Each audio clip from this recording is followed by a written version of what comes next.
Hi everybody, this is Jen Shaughnessy with the Makeup Podcast. Today I'm going to talk about fake lashes. How to apply them, how to pick them out, what glues to use, what tools are helpful, and troubleshooting tips. So one of the best things that I can tell you in terms of how to pick out lashes is don't pick out anything that's super plasticky with a really thick band, because they don't bend properly across the eyelid, and if you have really sensitive eyes, it's just going to irritate you all night long. The cheap eyelashes are fine. It's usually a really narrow piece of fishing line that the lashes are knotted around. So that's the band. The band is super thin. It's really flexible. It contours to the eyelid, anybody's eyelid, without much trouble. As far as picking out a glue goes, if you're a professional or a student and you're using this on your clients, I highly recommend using a latex-free based adhesive. Duo makes them. They come in a lot of fake lashes. I highly suggest not using latex, because even if someone doesn't have a sensitivity or they don't think they have a sensitivity to it, it doesn't mean that they can't develop one. And it could just happen in your chair. So it's a good way to protect yourself from liability of having someone have a reaction to latex. That being said, some people also have issues with copolymer-based adhesives. So these are just questions that you want to ask in the client interview process. Do you have any sensitivities? Do you have any allergies? How do you do with latex? How do you do with copolymers?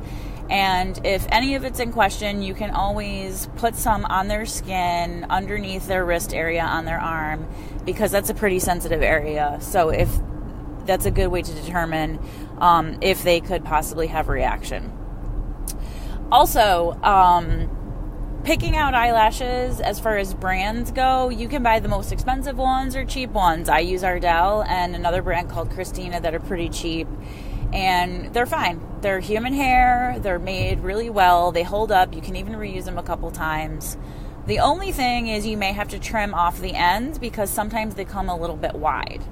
So what you do is you take your eyelash and you take your lashes or your customer's lashes, and you're starting to look for how wide they need to be to cover the space that goes between the first couple eyelashes on the inner corner of your eye by your tear duct to your outer lid, your last couple lashes.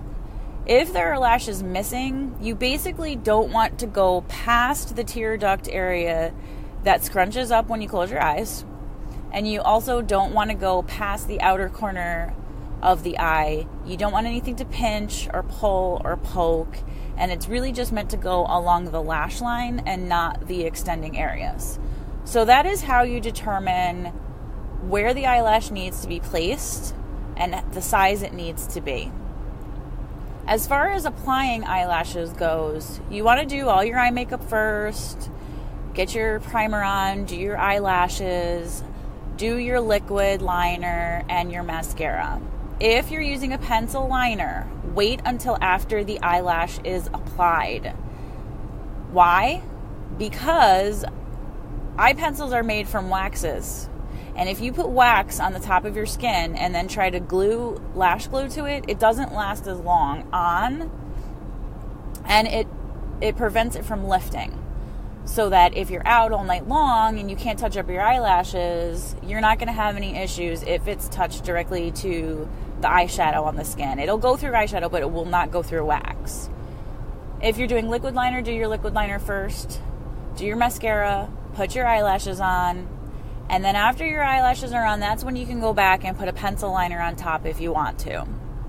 That's just the top part of the eyes. You can still do your pencil on the bottom, still do the mascara on the bottom. Now, when you're taking your eyelashes off your case, use your thumb, press it down on the eyelash, and slide it away from the case.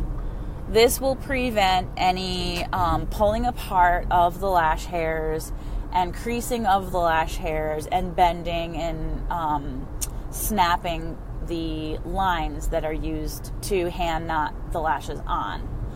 So once you've got it off your container, you're going to take a little bit of lash glue And if you're using that duo-based adhesive, it's amazing because it's just a self-applied container. All you do is you untwist the cap, you pull it out, it looks like a lip gloss with a brush, and then you brush it on the lash band. Put a little extra on the corners to give it a little bit more strength. That's where eyelashes start to lift first, so if you put a little extra on the corner, it helps to prevent them from lifting. And then you're going to look down into a mirror. Compact mirror is good because you want something you can hold in your hand when you're applying them.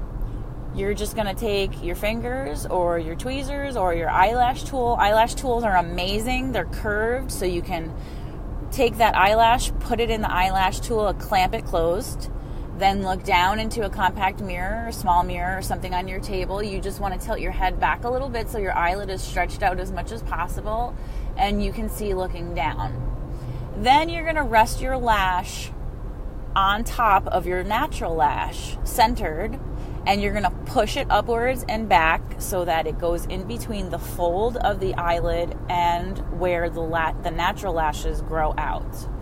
There should not be a gap between your natural lashes and your eyelid. It should be pressed right in between the two so there's no gaps. There shouldn't be any gaps. You have a little bit of time to work with this. So if you get it on and it needs to be adjusted, work quickly. Use your pressing tool. Use tweezers. Use your eyelash tool. If there's any little bubbles that are in the lash and the lash line, you can easily take your thumb by your temples and pull your eyelids back to stretch them out and relax the lash back in place. As far as troubleshooting goes, one thing that can happen is if you're using these tools and you get a little bit of glue on it, it's going to stick to the eyelash and it's going to make it very difficult for you to have a very smooth application. So be very neat in your application of glue. Don't let it get on the tips of the lashes. Don't let it get all over the place. And have a makeup wipe or a baby wipe nearby so that if you do get it on stuff, you can wipe it off very, very quickly. You can wipe off your tool very quickly and then go right back to applying the eyelash on the eyelid. If you get it on and you realize you totally screwed it up, take it off, use a baby wipe if you need to peel the glue off, and reapply it again. This is not something that you can rush unless you've done it 1,000 times. And even if you've done it 10,000 times like I have, I still can't be rushed to put eyelashes on. If I do that, I'm a mess. The eyelashes look stupid. I always end up taking them off and leaving them off. So just take your time. Try not to talk too much while you're doing it because you don't want to move your eyes so much that it disrupts your process. So, avoid talking to other people while you're doing it, and then you'll have a much smoother application. Like I said earlier in this podcast, the most important thing is that they're comfortable and flexible to wear on the eyelid. The wider the band, the more uncomfortable it's going to be, the less flexible it's going to be, and the harder it is going to be to get it to glue on the eyelid without any bumps or bubbles or without there being gaps between your natural lashes and your eyelid. So that's really the most important thing, is just the fit of the eyelashes. You don't need a lot of glue either. If your eyelashes are slipping off like crazy and you can't get them to stick, chances are, if it's not because the band is really wide, it's because you've put too much lash glue on. These are very, very light pieces of hairs. They don't need a ton of glue. You need a very, very thin amount along the band, a tiny bit more on the corners, and that's it. You don't want to apply too much because then it will take forever to dry. It will slip so much when you're putting it on that it's going to take forever to get it into place. And when it comes time to take them off, chances are you will pull out more hair. When you take your eyelashes off, you may have one or two that pull out with the latex-free adhesives. So those you can definitely soak a little bit with makeup remover or a little bit of water or a baby wipe to soften up the glue before you pull it off the skin. But if you've got a ton of glue on it and it was super soupy when you applied it and it took forever to dry, you're going to pull a lot more hair off with that. So just make sure that you're not applying too much glue. If you can use a wipe to take off a little bit. You can wave it in the air to dry it out. It should be a little tacky, so I do tend to do that sometimes with the eyelashes, is I'll just wave it in the air a little bit, or I'll blow on my own, but not on a client, so that it makes it a little bit tacky and it makes it stick faster. As far as taking them off goes, latex adhesive is extremely flexible and peelable. So if you are using latex adhesives, you can just peel those right off. If you're using the latex-free adhesives, those are the ones that I recommend to dampen first and then pull off. And both lashes, whatever glue you've used on them, can be reused.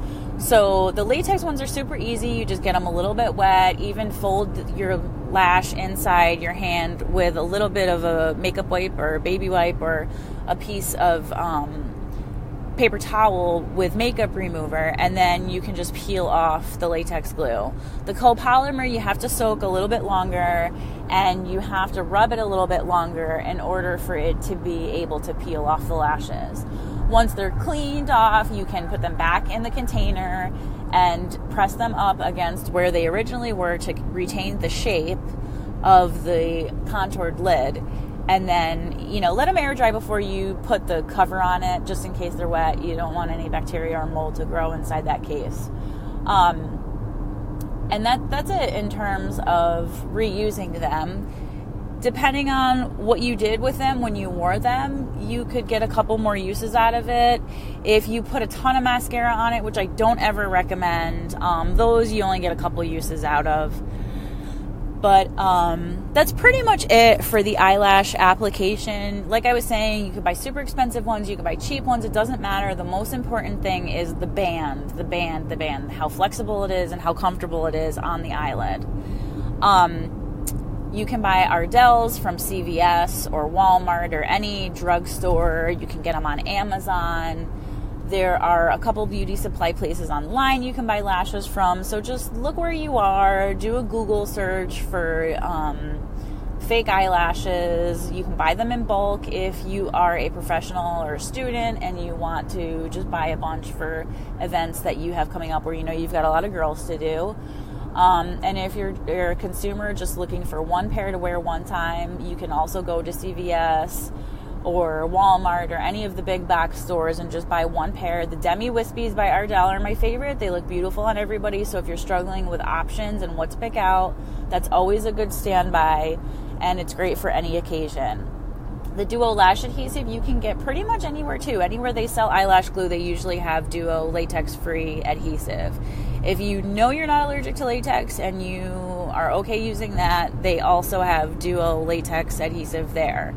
If you're not good at applying lashes yet, don't buy the black glue. Only buy clear or white that dries clear, so that if you do make a mess, you really don't need to let everybody know by all the black globs of eyelash glue that would be sticking out.